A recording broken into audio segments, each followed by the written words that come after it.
Dunyodagi eng xavfli va taqiqlangan o'yinlar. Bugun sizga mana shu haqida aytib beraman. Birinchisi bu internetda paydo bo'lgan 3 qirol degan o'yin. O'ynash qoidalari o'ta murakkab.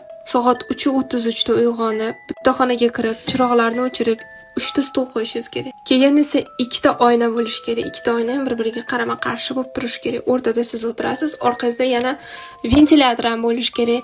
Qo'lingizda esa sham bo'lishi kerak. Xullas juda ham ishi ko'p. Keyin nima qilasiz? Ogohlantirib qo'yaman, yana bu o'yinni qaytarib o'tirmanglar, chunki balkim bu qanaqadir yolg'on, qanaqadir mistika. Xullas keyin nima bo'ladi? O'sha shamni ushlab, siz o'sha ruhlarni chaqirasiz, ya'ni o'sha oynaga qarashingiz mumkin emas. Bu yoqqa ham qarash mumkin emas. Faqat nima deydi, ko'zingizni cheti bilan qarashingiz kerak, ya'ni bokovoy zreniyingiz bilan qarashingiz kerak. Soat 3:33 da bu narsa boshlanadi. Orqangizda ventilyator ham bo'lishi kerak. Bu xavfsizlik uchun. Bu o'yinni o'ynab ko'rgan odamlar xonada har xil ovozlar eshitishganini aytishadi. Men sizga hozir bitta videosini ham ko'rsataman. I don't see that much, and I don't understand why. But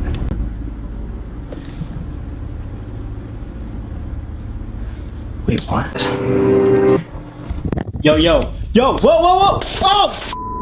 Xullas siz bunga ishonasizmi, yo'qmi? Fikrlaringizni izohlarda yozib qoldiring va menga obuna bo'lishni unutmang.